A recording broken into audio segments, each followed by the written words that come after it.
사랑이 풍성하신 하나님 아버지, 오늘도 주님께서 우리를 인도하여 주셔서 이렇게 주님을 예배하는 자리로 불러주심을 참으로 감사합니다.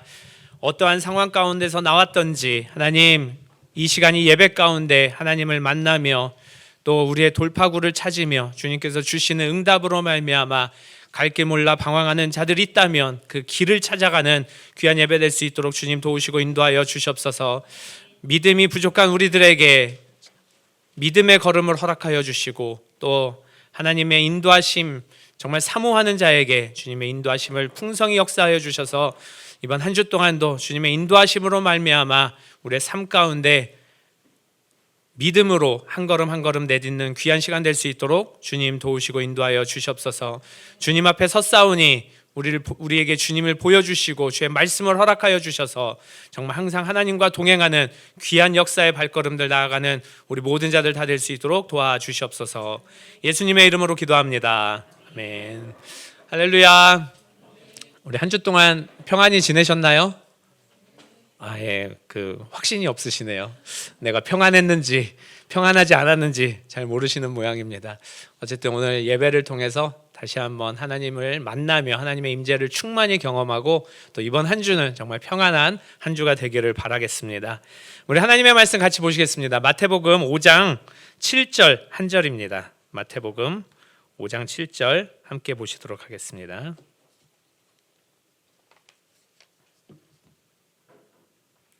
한 목소리로 합독하시겠습니다. 시작. 긍휼히 여기는 자는 복이 있나니 저희가 긍휼히 여김을 받을 것이미요. 우리 한 번 더 합독하실까요? 시작. 긍휼히 여기는 자는 복이 있나니 저희가 긍휼히 여김을 받을 것이미요. 아멘. 우리 지난 한 주뿐만이 아니라 최근에 나의 삶에서 내가 긍휼히 여김을 받고 있나? 라는 그런 체험이 있는지 모르겠습니다. 그게 하나님으로부터 뿐만 아니라 다른 사람에게, 가까이는 내 가족들에게, 내 배우자에게 내가 긍휼히 여김을 받고 있나? 내가 좀 이해를 받고 있나? 한번 생각해 보시면 좋을 것 같고요. 또 조금 더 확장하자면 내 이웃들에게, 직장 동료들에게, 또 사회에서 만나는 사람들에게 긍휼히 여김을 받고 있나? 한번 생각해 보시면 좋을 것 같습니다. 반대로 내가 긍휼히 여기고 있나? 나를 만나는 사람들, 나랑 부딪히는 사람들, 일상에서 함께 호흡하는 사람들, 마찬가지로 가까이는 가족들, 조금 확대해서는 내 직장 동료들이나 사회에서 만나는 사람들, 이웃들에게 내가 그들을 긍휼히 여기고 있나? 한번 생각해 보시면 좋을 것 같습니다. 이 요즘 사회를 보면요, 긍휼하고는 좀 먼 사회인 것 같아요. 하루가 멀다 하고 여러 가지 이제 뉴스들, 특히 사회면에 보면은 좀 잔인한 뉴스들이 많이 나옵니다. 가장 최근에 들으셨는지 모르겠어요. 어느 좀 젊은 엄마가 남자친구랑 여행 가느라고 만 2살 된 아이였나요? 만 2살 된 아이를 사흘 동안 이 뜨거운 이 찜통 더위에 방치하고 이렇게 갔다 왔다는 뉴스를 아마 보신 적이 있을 것 같습니다. 그런가 하면 조금 더 된 얘기죠. 그 자기에게 생일상을 차려준 아들에게 그 이제 이혼의 책임이 그 아들에게 있다고 여겨가지고 사제 총으로 아들을 이제 쏴서 죽인 일이 있습니다. 이 상상하기도 사실 힘든 일들이 벌어지고 있어요. 실제로 벌어지고 있습니다. 저는 특히 이제 아무래도 자녀를 키우는 입장이라서 그런지 아이들, 특히 어린 아이들에게 이렇게 학대하고 그 아이들이 양부라든지 아무튼 그 친부모든지 이렇게 학대하고 또 어떤 사고로 좀 잔인하게 목숨을 잃는 그런 기사들은 이게 헤드라인 보기도 너무 힘들더라고요. 아마 다 마찬가지일 것 같습니다. 근데 우리 주위에는, 우리 사회에는 그런 일들이 비일비재하게 일어나고 있는 것도 사실입니다. 예수님이 복음을 전하고 계시던 그 당시에도 사실은 잔인한 일들은 많이 일어났을 거예요. 유대 사회라 하더라도 하나님을 경외하고 하나님을 사랑하고 하나님을 섬기는 유대 사회라 하더라도 잔인한 일들은 비일비재하게 일어났습니다. 실제로 예수님께서 이 비유로 말씀하시는 그 사마리아인의 비유도 마찬가지잖아요. 내가 하나님을 거룩하게 섬겨야 된다고 해서, 내가 구별되어야 된다고 해서 정말 고통받고 신음하는, 더군다나 목숨이 왔다 갔다 하는 바로 그런 시절에도, 그런 사람을 보고도 이렇게 잔인하게 매정하게 그냥 지나치는 모습들을 우리가 성경에서도 볼 수가 있습니다. 또 늙은 부모를 학대하더라도 성전에 가서 하나님만 잘 예배하면 된다는 그런 의식들, 하나님만 잘 제사하면, 하나님만 잘 섬기면 그거 뭐 늙은 부모를 학대하거나 뭐 아무렇지 않게 여기거나 공경하지 않거나 그래도 상관없다는 그런 의식들도 유대인들 가운데도 그렇게 팽배하게 퍼져 있었습니다. 마찬가지로 또 로마 사회에도 마찬가지였습니다. 로마 사회에도 얼마나 잔인한 일들이 일어났는지는 우리 역사 기록들이나 혹은 문학 작품들 통해서 그렇게 많이 우리가 접할 수 있습니다. 그러니까 이런 사회의 무자비성, 잔인성, 매정함, 비정함, 이런 거는요, 그냥 시대를 초월해서 그냥 이 세상이 약육강식의 세상이라는 것을 우리에게 항상 일깨워 주는 것 같습니다. 그러면 참 우리가 그리스도인으로서 어떻게 이 땅을 살아가야 되는지, 정말 약육강식의 그 시대에서 아무리 문화가 발달하고 교육이 발달하고 또 어떤 그 시민 의식이 발달한다 하더라도 아주 우리 사회의 근저에 흐르는 그 약육강식의 그 본능들, 이런 것들을 우리가 어떻게 타파할 수 있고 이길 수 있고 또 우리의 삶에서 그와 같은 의식들을 어떻게 깨트릴 수 있는지, 그런 것들 좀 고민해봐야 될 필요가 있는 것 같습니다. 근데 이런 사회적인 배경 속에서 예수님께서는 이 앞에 있는 수많은 무리들에게 이렇게 말씀하십니다. 긍휼히 여기는 자는 복이 있나니 저희가 긍휼히 여김을 받을 것이며, 다시 말하면 너희들은 긍휼히 여겨라, 서로 불쌍히 여겨라, 그리하면 행복한 자가 되리라. 그러면 하나님의 복을 받으리라. 왜냐하면 하나님이 너희들을 불쌍히 여겨주시기 때문이다. 그렇게 말씀하고 있습니다. 어떻게 보면 우리가 사는 이 세상의 원리하고는, 원칙하고는 좀 정반대의 말씀을 하시는 것 같아요. 저는 이렇게 태어날 때부터 저희 아이들도 그런 것 같아요. 비정하지 않았던 것 같아요. 아마 이 자리에 계신 분들도 다 마찬가지인 것 같습니다. 되게 순하게 자라셨죠. 스스로 생각하기에 그냥 남들이 그냥 뭐 때리면 그냥 때리나 보다, 그러고 그냥 잘하신 분들이 여기 많으신 것 같아요. 어떤 사람들, 성질이 있는 사람들은 한 대 때리면 너 왜 때려? 나도 한 대 때릴래. 이게 사실은 우리 이제 좀 성질 있는 사람들, 성깔 있는 사람들의 태도잖아요. 근데 제가 보니까 여기 계시는 분들은 한 대 때리면 그냥 그래, 내가 한 대 맞고 말지, 이렇게 생각하시는 분들이 많은 것 같습니다. 근데 그렇게 살다 보니까 나만 손해보는 것 같잖아요. 그죠? 우리만 손해보는 것 같아요. 지금까지 뭐 한 30평생, 40평생, 50평생 살면서 손해보는 게 더 많지 내가 얻는 게 더 많았다고는 생각하지 않는 분들이 이 자리에 계신 것 같습니다. 그러니까 교회에서 가르치는 것들이 이렇게 긍휼히 여겨라, 불쌍히 여겨라, 약한 사람들 도와주어라, 가난한 사람들 도와주어라, 이런 것들이 우리의 마음을 되게 약하게 하나, 연약하게 하나, 이런 생각들도 가끔 들 때가 있습니다. 여러분들은 그렇지 않나요? 내가 손해보는 것 같은 기분이고 이러면 내가 괜히 교회를 다녀서 이런 상황에서 나만 손해보나? 하나님은 왜 내가 이렇게 손해보는데, 내가 하나님의 말씀을 따르느라고 손해보는데 왜 나에게 좋은 시절을 안 주시지?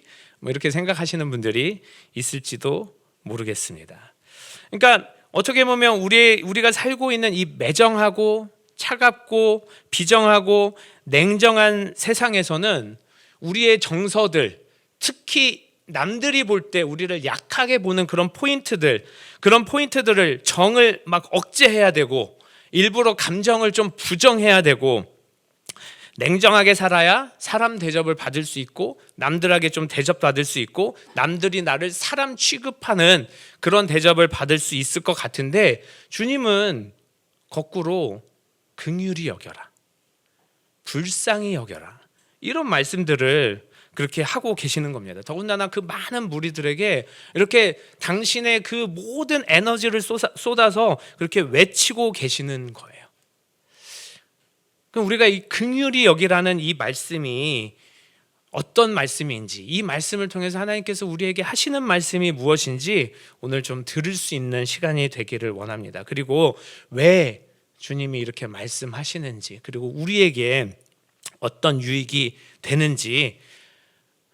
그래서 비정하고 냉정한 이 세상, 특히 약육강식의 그 원리가 지배하는 세상, 아무리 우리가 겉으로는 시민의식이 발달하고 문화가 발전하고 그러면서 우리의 삶이 고차원적으로 올라갈 것 같은, 그렇지만 이 약육강식의 이 기저에 흐르는 이 세상에서 세상을 좀 더 따뜻하게 만들고, 또 세상에서 차별당하는 사람, 고통당하는 사람, 고난당하는 사람, 그런 사람들이 또 살아갈 수 있는 그런 세상을 만들 수 있는지 한번 살펴보기를 원합니다. 이 사전적 의미로요, 긍휼은 남을 불쌍히 여겨서 돕는 것이라고 합니다. 남을 불쌍히 여겨서 돕는 것, 그게 긍휼이라고 합니다. 그런데 성경에서 특히 하나님께서 우리에게 베풀어 주시는 긍휼은 사실은 그 정도 설명, 남을 불쌍히 여겨서 돕는 것, 이 정도 설명으로는 사실은 답을 찾을 수가 없습니다. 다 담을 수가 없어요. 그 하나님의 긍휼은 이 정도 설명으로는 다 담을 수가 없습니다. 긍휼이란 뭐냐면요, 사람으로부터 나오는 개념이 아닙니다. 이 세상에서 생겨난 개념이 아니에요. 하나님으로부터 시작된 개념이라는 겁니다. 하나님으로부터 흘러 넘치는 사랑을 주체하지 못해서 하나님께서 그 한없이 악하고 약한 그 사람들을 대할 때 보여주시는 태도가 긍휼이라고 그래요. 한없이 악하고 또 한없이 여리고 한없이 약한 사람들을 하나님이 대할 때 나타나는 태도, 그게 긍휼이라고 합니다. 그래서 성경 말씀에 이 긍휼이란 이 단어는 여러 가지로 해석이 됩니다. 뭐냐면 인자하심, 인자라고 해석되기도 하고요, 자비하심이라고 해석되기도 하고, 사랑이라고 하기도 하고요, 불쌍히 여긴다는 표현도 있고요, 또 민망히 여긴다는 말로도 번역이 됩니다. 그만큼 이 긍휼이라는 이 단어, 이 뜻에 내포되는 이 뜻이 굉장히 여러 가지로 발현된다는 거죠. 제가 이제 이 긍휼이라는 거에 대해서, 하나님의 긍휼이라는 거에 대해서 좀 묵상하고 생각했을 때, 뭐 이게 당연히 답은 아니겠죠. 근데 제가 생각했을 때 이 하나님께서 특별히 인간에 대한 긍휼을 말씀하실 때 가장 잘 설명하는 말은 저는 동일시인 것 같아요. 동일시. 하나님께서 인간을 창조하셨습니다. 생각해 보세요. 우주보다 크신 하나님, 우주를 창조하시고 운영해 가시는 하나님, 그에 비하면 우리 인간은 먼지보다 못하다고 우리 많이 표현을 하잖아요. 뭐 개미보다 못하고 뭐 지렁이보다 못하고 뭐 이런 표현들 많이 하잖아요. 다시 말해서 하나님 보시기에 우리는 그냥 수십억을 넘어서 지금까지 있었던 인류 역사에서 수백억의 그 사람들, 혹은 더 피조물의 차원까지 더 확장시키면 정말 수백억, 수천억, 정말 먼지보다 못한 그런 존재들이 바로 하나님 앞에서 우리 인간의 모습입니다. 하나님 앞에서 우리 피조물의 모습이에요. 그런데 하나님께서 그 먼지보다 못한 우리들을 동일시 하신다는 거예요.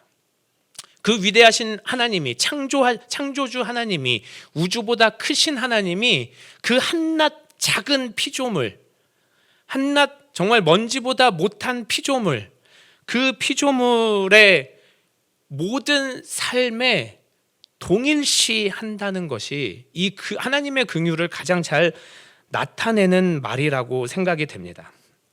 하나님께서 우리를 보실 때 어떤 마음이신가요? 성경을 통해서 보면요, 하나님께서 우리를 보실 때 내가 할 수 있으면 너의 처지에서 생각해 보고 싶다. 지금 너의 상황에서 내가 느껴보고 싶다. 내가 너의 처지를 100% 이해하고 그 이후에 나오는 너의 말과 행동들과 태도들, 그것들을 완전히 이해하고 그리고 너와 함께하고 싶다고 하나님께서 우리 피조물을 동일시 하시는 겁니다. 우리의 처지를, 상황을, 또 마음을, 또 생각들을, 그 더 깊이 있는 그 동기들, 우리의 마음속 깊은 곳에서 나타나는 동기들, 그것을 동일시한다고 성경은 말씀하고 있어요. 다시 한번 말씀드리지만 우리 인간은 이 넓은 우주의 먼지보다 못한 자들이고요, 다른 모든 피조물들 중에 하나입니다. 더군다나 꾸역꾸역 하나님을 거절하고 거부하고 죄 속에서 살던 그런 사람들이었어요.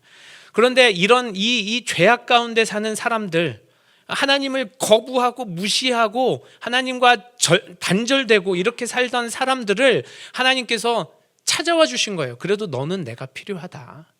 그런데 하나님께서 그를 우리를 위해서 군림하거나 어떤 명령을 내리거나 너는 이렇게 살아야 돼 라고 절대적으로 우리를 그냥 꼭두각시처럼 움직여 가시는 게 아니라, 도대체 네가 왜 그랬는지 내가 한번 이해해 볼게 라고 하시는 게 우리 하나님이십니다. 하나님께서 우리 정말 이 죄 가운데 풍성한 자들을 동일시 하시려고, 이해해 보시려고 당신이 친히 인간의 육신을 입고 이 땅에 내려오신 거예요. 그게 예수님 아니겠습니까? 그러니까 예수님이 하나님으로서 사람이 되셨다는 걸 신학적으로 성육신이라고 그러잖아요. 성육신. 이 성육신이 단순히 우리를 인간의 죄에서 구원하시기 위해서, 우리를 하나님 앞에서 구원하시기 위해서 인간의 그 흠이 없고 점이 없는 인간의 몸으로 오시기 위해서 그냥 단순히 하나의 도구 삼아서 오신 것이 아니라, 도대체 인간이 왜 이 죄성 가운데 있는지, 인간이 어떤 연약함이 있는지, 인간의 동기가 무엇인지, 인간의 상황이 어떤지, 처지가 무엇인지를 알기 위해서 성육신 하신 거예요. 그분이 그 피조물의 가장 비루한 모습으로 이 땅에 나타나신 것입니다. 빌립보서 2장 7절 8절에는 어떤 말씀이 있습니까? 오히려 자기를 비어 종의 형체를 가져 사람들과 같이 되었고 사람의 모양으로 나타나셨음에 자기를 낮추시고 죽기까지 복종하셨으니 곧 십자가에 죽으심이라. 창조주로서의 권한을 다 포기하신 거예요. 하나님의 그 아들, 하나님의 그 권위를 입고 있는 그 아들의 그 모든 권한을 다 포기해서 자기를 비워서 사람의 모습으로 나타났다고 성경에 말씀하고 있습니다. 사람들과 같이 되셨다는 말씀은요, 그냥 단순히 모양만 사람의 육신을 입었다라는 그런 말씀이 아니라 우리의 처지를 다 완전히 이해하신다는 말씀입니다. 우리의 상황과 우리의 생각과 우리 깊은 곳에 있는 동기까지도 다 이해하시기 위해서 이 땅에 육신을 입고 내려오셨다는 말씀입니다. 예수님이 이 땅에 오셔서 육신을 입고 오셔서 그냥 옆에서 구경만 하고 계셨습니까? 사람들의 처지를 그냥 이해만 하고 이런 약함이 있구나, 그러니 너희들은 이렇게 살아라 라고 하기 위해서 단순히 그렇게 오셨습니까? 히브리서 4장 15절 말씀 보면요, 모든 일에 우리와 한결같이 똑같이 시험을 받은 자라고 말씀하고 있습니다. 우리 중에 누가 40일 금식하신 분 계신가요? 우리 중에 누가 채찍에 맞은 분 계신가요? 우리 중에 누가 십자가에서 못 박히신 분 계신가요? 우리 인간의 가장 연약한 모습까지도 이미 다 경험하시고 체험하시고 또 이해하신 분이시라는 거예요. 그러므로 히브리서 2장 18절 말씀 보니까요, 자기가 시험을 받아 고난을 당하셨은즉 시험 받는 자들을 능히 도우시느니라 라고 말씀하고 있습니다. 다시 말하면 우리 하나님은, 예수님은 이 땅 가운데 이미 우리의 상황을 다 경험하셨다는 겁니다. 이미 다 우리의 처지를 이해하셨다는 거예요. 그냥 단순히 이해하고 사람은 이렇게 연약한 존재니까 내가 다 용서해 줘야지, 이게 아니라 시험을 당하면서 우리를 도와주신다고 성경은 말씀하고 있는 겁니다. 우리의 상황을 지금 아시니까, 지금 내가 어떤 상태인지 아시니까, 지금 내 마음이 얼마나 약한 상황인지 아시니까 그것을 하나님께서 친히 경험하시고 도와주신다는 거예요. 그게 성경에서 일관적으로 하나님의 긍휼에 대해서 말씀하시는 말씀입니다. 지금까지 제가 성경 말씀을 통해서 말씀드린 이 네 가지를 한번 보십시오. 아주 정말 기가 막힌 동일시가 나옵니다. 하나님은 우리를 불쌍히 여겨주셔서 자기의 영광을 다 내려놓고 포기하고 자기를 비우셨습니다. 그리고 우리와 똑같은 모습으로 세상에 오셨습니다. 그리고 우리가 당하는 고통과 시험과 고난을 몸소 체험하셨습니다. 심지어 아직 우리가 체험하지 않은 죽음까지도, 극심한 고통 이후의 죽음까지도 체험하셨습니다. 그리고 그것을 체험하시면서 우리를 불쌍히 여겨서 필요할 때마다 우리를 도와주셨습니다. 이것이 하나님의 긍휼이라는 겁니다. 이것이 하나님께서 피조물과 동일시 하시는 것입니다. 하나님의 긍휼이라는 말은 이처럼 대단한 의미를 가지고 있습니다. 우리를 긍휼히 여기셔서 창조주이신 하나님이 할 수 있는 걸 다 하신 거예요. 왜? 우리를 사랑하셔서, 우리를 이해하시고 싶으셔서, 그 바다 끝까지 시험을 받으시고 바다 끝에 떨어졌을 때 사람은 어떻게 반응하는지, 어떻게 생각하는지, 어떻게 사고하는지 알기 위해서 하나님께서는 이 모든 것을 다 하셨습니다. 그런 그분이 오늘 본문을 통해서 우리에게 말씀하고 계시는 거예요. 긍휼히 여겨주라고. 너희도 긍휼히 여기는 자가 되라고 말씀하고 계시는 겁니다.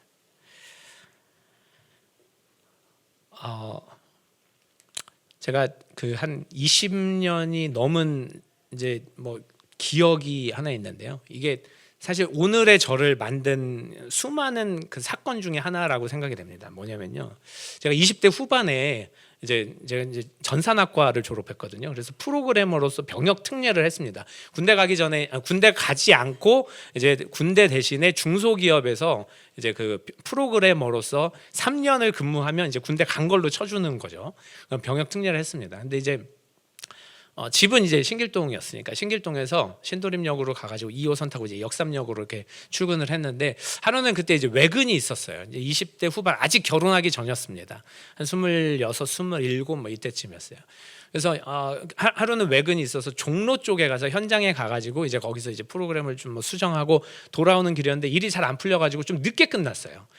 제 기억에 한 10시, 한 10시 반 뭐 이쯤 됐었던 것 같아요. 그래서 이제 1호선을 타고 이제 그 신도림역으로 이렇게 오는데 이제 사람이 되게 많았죠. 그때 저녁인데도 불구하고 왜 그렇게 사람이 많았는지 자리를 못 앉고 이렇게 서서 왔습니다. 근데 사람이 너무 많아가지고 그날 이제 하루 종일 스트레스 받고 이랬는데 너무 피곤해가지고 그냥 이제 손잡이를 잡고 거의 이제 졸 듯 말 듯 하는 그런 이제 심정으로 이렇게 왔습니다. 근데 이제 그 영등포역에 다가이 오는데 누가 제 여기 어깨를 뒤에서 이렇게 톡톡 두드리는 거예요. 근데 이제 그렇잖아요. 이제 좀 저기요라고 부르면 괜찮겠는데 이렇게 톡톡 두드리면, 어렸을 이제 애들이 이렇게 톡톡 두드리고 엄마 이렇게 이렇게 두드리면서 부르고 이렇게 자주 그러면 좀 이렇게 귀찮잖아요.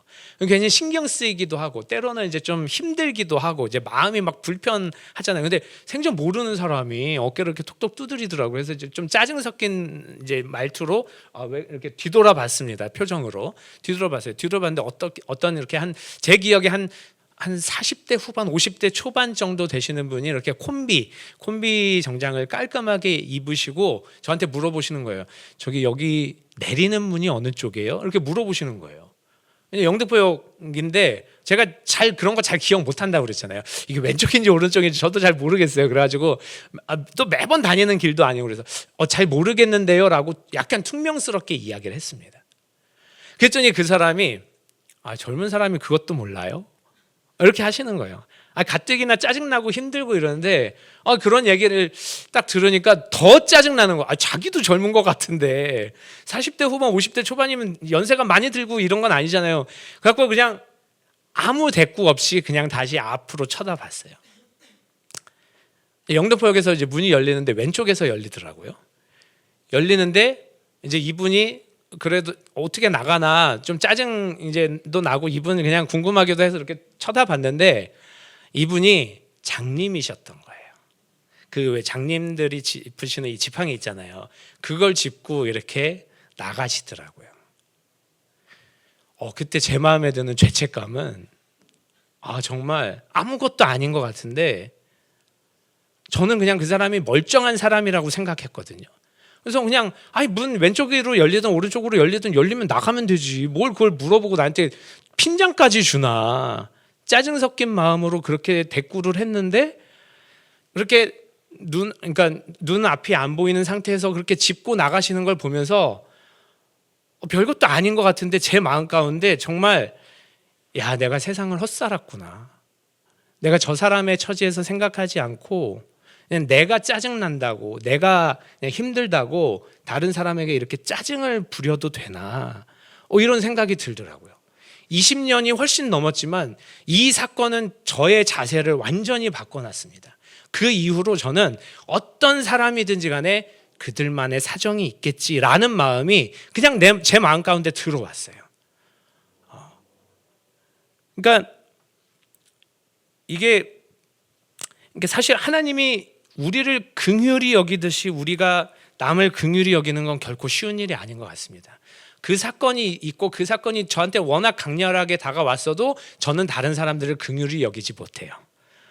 다른 사람들하고 동일시 여기지 못합니다. 그러려고 하지만 저도 사람인지라 그렇지 못합니다. 이건 사실 우리 다 경험해봤잖아요.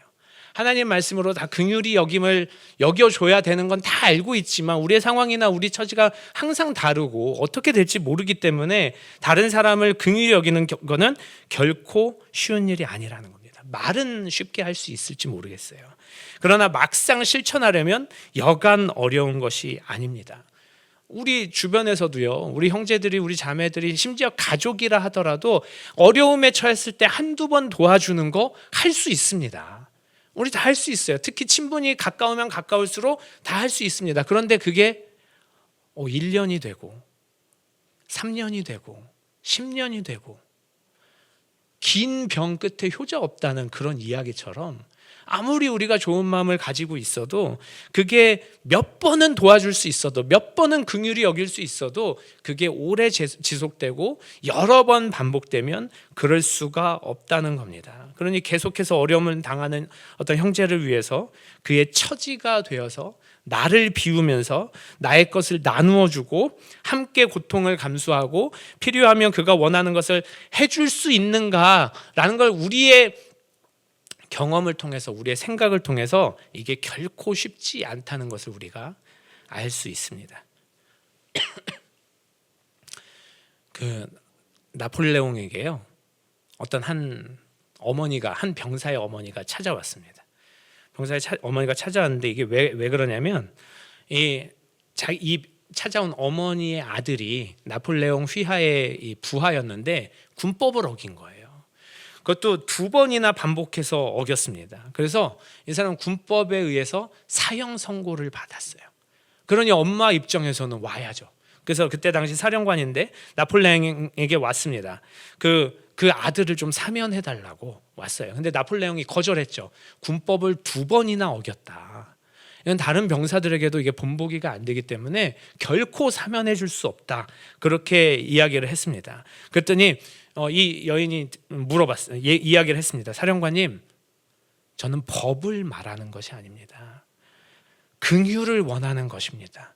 하고 나폴레옹에게 이야기를 했어요. 그랬더니 나폴레옹이 말했습니다. 당신의 아들은요 그런 긍휼을 받을 자격이 없습니다. 너무나도 이 군대에서 너무나도 잘못을 이야기했어요. 잘못을 많이 했어요. 그러면서 이제 그 이야기를 해준 거예요. 그랬더니 어머니가 그렇게 이야기했습니다. 물론 우리 아들이 그럴 자격이 없는 것을 압니다. 그렇기 때문에 제가 사령관님께 무릎 꿇고 긍휼을 베풀어 달라고 하는 겁니다. 그랬더니 이게 사실인지 아닌지 모르겠어요. 근데 여러 예화에 소개되고 있습니다. 그랬더니 나폴레옹이 그 어머니의 그 이야기를 듣고 이 병사를 사면해 줬다는 그런 이야기가 나옵니다. 긍휼이란 건요, 이 이야기처럼 자격이 없는 자에게 베푸는 것이라는 거예요. 자격이 없는 자에게 베푸는 은혜고 사랑이라는 겁니다. 하나님이 우리를 구원하신 것, 하나님이 우리를 긍휼히 여겨주신 것, 하나님이 우리를 동일시 여겨주신 것은 하나님이 그냥 마음이 내키셔서 해준 것이 아니라는 겁니다. 하나님 편에선 엄청난 긍휼을 쏟아 부으셨기 때문에 우리를 구원하실 수 있었어요. 에베소서 2장 4절 5절에 이 하나님의 긍휼에 대해서 나옵니다. 긍휼에 풍성하신 하나님이 우리를 사랑하신 그 큰 사랑을 인하여 허물로 죽은 우리를 그리스도와 함께 살리셨다. 근데 하나님이 우리 이 죄인들, 나 같은 것을 정말 우주에서 가장 연약하고 어쩌면 가장 악하고 정말 죄 속에 충만한 우리 인생을 구원해 주시고 긍휼히 여겨 주시고 구원해 주신 그 이유가 무엇입니까? 그게 은혜라는 겁니다. 자격이 없는 자들이거든요. 우리는 하나님 앞에 구원받을 만한 무엇인가를 행한 적이 없습니다. 구원받을 만한 무엇인가를 마음으로 품은 적이 없어요. 우리의 마음은 항상 죄 속에 있고 우리의 마음은 항상 악하고 우리의 마음은 그 마음이 열이든 강하든 비정하든 매정하든 정말 아무리 이 마음이 이 자리에 계신 분들처럼 정말 착하다 하더라도 그러나 그 마음 깊은 곳에 하나님 앞에 용서를 받을 만한 그런 선한 마음을 품은 적이 없다는 것은 우리가 너무나도 잘 알고 있지 않습니까? 그러므로 로마서 9장 15절 16절에서 이렇게 말씀을 하십니다. 내가 불쌍히 여길 자를 불쌍히 여긴다. 내가 긍휼히 여기고 싶은 사람을 긍휼히 여긴다. 왜 하나님께서 우리를 긍휼히 여기셨는지 모르겠지만 이 말씀에 비추어 보면 그냥 전적으로 하나님의 은혜라는 겁니다. 하나님이 우리를 긍휼히 여기셔서 긍휼히 여겨 주셨다는 말씀이에요. 하나님이 우리를 불쌍히 여기셔서 구원해 주셨다는 말씀입니다. 우리가 무슨 재주로 하나님 앞에 불쌍히 여김을 받겠습니까? 우리가 무슨 재주로 하나님 앞에 은혜를 받겠습니까? 그냥 전적으로 하나님께서 불쌍히 여겨 주신 거고 긍휼히 여겨 주신 거고 동일시 해 주셨다는 것입니다. 이게 하나님의 은혜라는 겁니다. 그 긍휼에 풍성하신 하나님이 우리를 그 긍휼로 온전히 구원하고 그 생명을 풍성히 주고 영원한 생명 가운데 인도하신 그 하나님이 우리에게 말씀하고 계시는 거예요. 계속해서 하나님의 긍휼을 받고 싶으면 너희도 긍휼히 여기라는 겁니다. 너희도 동일하게 여기라는 거예요. 나에게 잘못한 사람, 나에게 손해주는 사람, 내 이웃에 있는 사람 긍휼히 여기라는 말씀입니다. 예수님께서 이 비유를 1만 달란트 빚진 자에 대한 비유로 너무나도 잘 말씀하고 있습니다. 우리는 하나님의 이 동일시함을 받은 자들이에요. 하나님의 이 은혜를 받은 자들입니다. 하나님의 이 긍휼을 받은 자들입니다. 우리에게 있던 1만 달란트 정말 그 아주 일부분이라도 절대로 갚을 수 없는 그 상황에서 그 처지에서 그냥 우리를 불쌍히 여겨주셔서 다 탕감해 주신 거예요. 그러니 너희도 이제 가서 내가 1만 달란트 탕감 받았으니 나에게 빚진 자들 쥐어짜서 내가 이제 좀 부자가 돼야지. 100데나리온 빚진 자, 200데나리온 빚진 자 이런 사람들 다 짜내가지고 내가 좀 부자가 돼야지. 그렇게 생각하지 말라는 겁니다. 그러면 무슨 일이 일어나나요? 1만 달란트를 탕감해 주신 그 임금님이 다시 그 사람을 감옥에 쳐 넣은 것처럼 하나님께서 우리에게 긍휼을 걷어 가실지도 모른다고 성경은 비유적으로 말씀하고 계시는 겁니다. 그러므로 너희가 긍휼히 여김을 받았으니 긍휼히 여겨 주어라 라고 성경을 말씀하고 있는 겁니다. 예수님께 이 긍휼을 배워야겠죠. 예수님께 긍휼을 배워야겠는데 실제로는 이제 몇몇 모범을 보여주셨습니다. 근데 그 모범도 사실은 우리가 과연 따라갈 수 있을까 생각은 듭니다. 첫째로 예수님은 구원받지 못한 사람들도 긍휼히 여겨주셨어요. 우리 그리스도인들은 특히 오래 교회에서 신앙생활 하신 분들은 어쩌면 오해할 때가 있습니다. 우리는 형제 자매들이니까 우리들끼리 정말 하나님의 은혜를 나누고 사랑을 나누고 사랑으로 교제하고 서로 조금 이해하고 이렇게 살면 되겠지라고 생각하는 경향이 있는데 물론 그것도 중요합니다. 그리스도 안에서 교회 안에서 성도들의 교제, 사랑의 교제 너무나도 중요하죠. 근데 예수님께서는 오히려 구원받지 못하는 사람들을 불쌍히 여겨주셨습니다. 마태복음 9장 36절에 보면요, 무리를 보시고 민망히 여기사 이는 저희가 목자 없는 양과 같이 고생하며 유리함이라. 목자 없는 자들 불쌍히 여겨주신다는 거예요. 마찬가지로 우리 더군다나 요즘 같은 때 하나님을 모르는 자들 얼마나 많이 있습니까? 그들을 불쌍히 여겨야 된다는 거예요. 우리 교회 안에 들어온 사람들, 우리 신앙생활 하는 사람들, 이미 형제 자매가 된 사람들도 중요하지만 나랑 만나는 사람들 중에 정말 예수 믿지 않는 사람들, 예수를 모르는 사람들, 그런 사람들 우리와 상관없다고 여기지 말고 불쌍히 여겨주라고 성경은 말씀하고 있습니다. 목자가 없어져서 어디로 갈지 모르는 자들, 뿔뿔이 흩어져 헤매며 고생하는 자들, 그들을 불쌍히 여기는 것, 그것이 예수님께서 우리에게 보여주신 모범입니다. 또 하나는 고난을 당하는 자들, 고통 속에 있는 자들, 병든 자들, 귀신 들린 자들, 그들을 예수님께서는 특별히 불쌍히 여겨주셨습니다.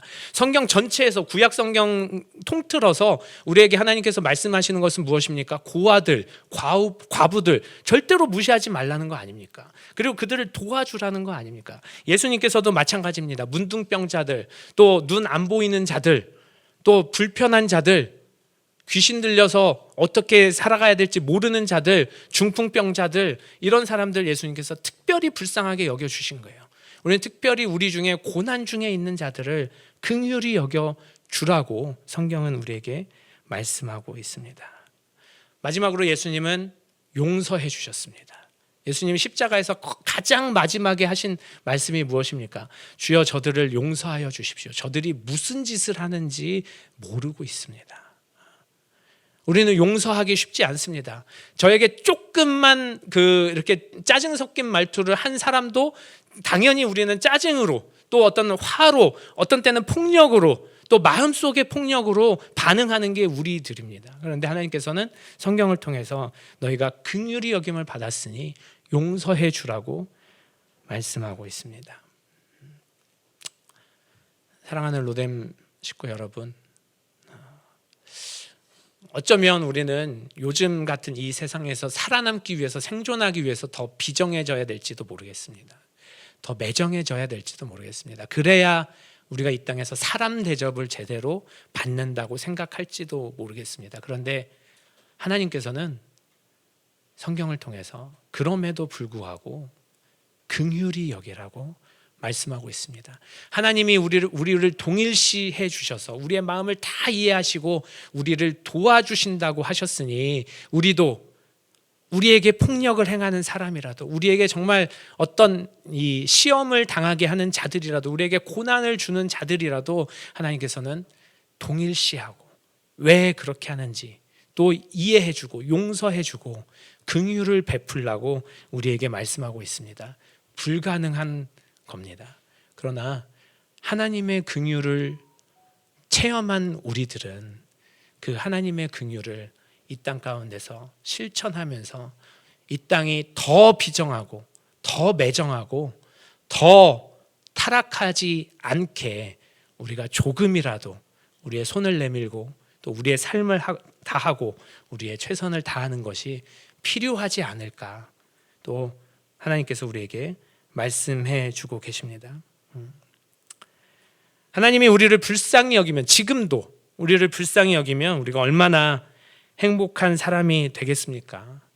주의 선하심과 인자하심이 정녕 나를 따르리니 내가 여호와의 집에 영원히 거하리로다. 날마다 하나님이 우리를 긍휼히 여겨주시고 또 잘 봐주시고 도와주시고 인도해 주신다면 세상에 겁날 것이 뭐가 있겠습니까? 형통할 때나 역경을 당할 때나 또 고난을 당할 때나 기쁠 때나 하나님께서 주시는 행복으로 행복하시기를 예수 이름으로 부탁드리겠습니다. 우리 시간 같이 기도하겠습니다. 이 시간 기도할 때 하나님께서 우리를 동일시 여겨주시고 나를 도와주시고 지금도 인도하여 주시니 하나님의 긍휼을 경험한 우리들도 또한 그 하나님의 긍휼을 실천하는 자 될 수 있도록 도와주시옵소서. 우리의 힘으로 안 되니 하나님께서 하나님의 마음을 우리에게 보여주셔서 우리도 그 하나님의 마음으로, 하나님의 동일시함으로 세상을 바라보며 사람을 바라보며 이웃을 바라보는 자들 될 수 있도록 도와달라고, 더 하나님의 긍휼이 필요한 자들은 하나님의 긍휼을 사모하며 또 그 하나님의 긍휼이 내 삶에서 나타나는 것을 보며 그 긍휼을 전하는 자들 될 수 있도록 도와달라고 우리 한 목소리로 기도하시겠습니다. 사랑의 하나님 아버지 감사합니다. 하나님 아버지, 우리 자격 없는 자들, 하나님 우리 정말 하나님 앞에 정말 조금도 용서받을 수 없는 자들, 하나님 앞에 정말 조금도 아버지 하나님 정말 이 죄성을 정말 할 수 없는 자들, 돌이킬 수 없는 자들, 하나님 그 자들이 하나님의 긍휼을 입었습니다. 하나님의 은혜로 입었습니다. 하나님께서 우리를 동일하게 여겨주시고, 하나님께서 우리의 마음을 온전히 이해해 주시고, 하나님께서 우리의 상황과 우리의 처지를 온전히 이해해 주시고, 너희도 그와 같이 하라 명령하셨사오니, 하나님의 긍휼을 입은 우리들이 하나님의 긍휼을 또 세상에 전해나가는 자들 될 수 있도록 주님 도우시고 인도하여 주시옵소서. 하나님, 우리가 정말 그 마음을 실천할 수 없사오나, 우리는 감히 행할 수 없사오나 하나님의 마음이 우리 가운데 있기를 원합니다. 하나님의 그 시선이 우리 가운데 있기를 원합니다. 하나님의 마음으로 세상을 볼 수 있도록 도와주시고, 하나님의 마음으로 사람들을 볼 수 있도록 주님 도우시고 인도하여 주시옵소서. 우리 함께 찬양합니다. 아버지 당신의 마음이 있는 곳에, 이 하나님의 마음이 우리 가운데도 있어서 그 마음으로 세상을 보고 이웃을 보는 자들 되기를 원합니다.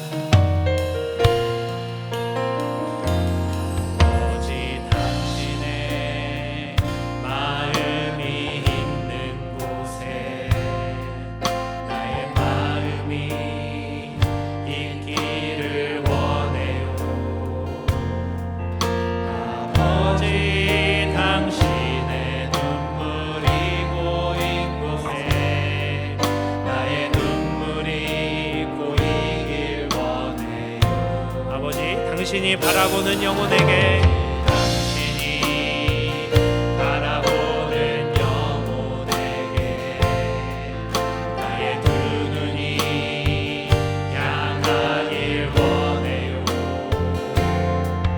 아버지 당신이 울고 있는 어느 땅에 나의 두 발이 향하길 원해요.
풍성하신 하나님 아버지, 하나님의 은혜에 진심으로 감사드립니다. 하나님, 우리의 생각과 우리의 마음은 정말 날마다 악하여 하나님의 인정받을 수 있는 정말 그런 상태가 된 적이 없사오나, 하나님 우리를 긍휼히 여겨주시고 불쌍히 여겨주시고 특별히 우리의 깊은 것까지 동일시하여 주셔서 하나님의 은혜로 우리를 구원해 주시고 하나님의 은혜로 우리를 살려주셨사오니, 하나님 그 은혜를 우리도 전하며 증거하며 살아가는 자들 될 수 있도록 주님 도와주시옵소서. 주님의 긍휼이 우리의 심령에도 있기를 원하며 주님의 긍휼의 실천이 우리의 삶 가운데 나타날 수 있도록 주님 도우시고 인도하여 주시옵소서. 예수님의 이름으로 기도합니다. 아멘. 우리 목사님 나오셔서 축도해 주시겠습니다. 이제는 우리 주 예수 그리스도의 크신 은혜와 아버지 사랑과 성령의 인도하심이 긍휼을 입은 자에게 긍휼을 베푸시는 모든 이들에게 영원토록 함께 있을지어다. 아멘.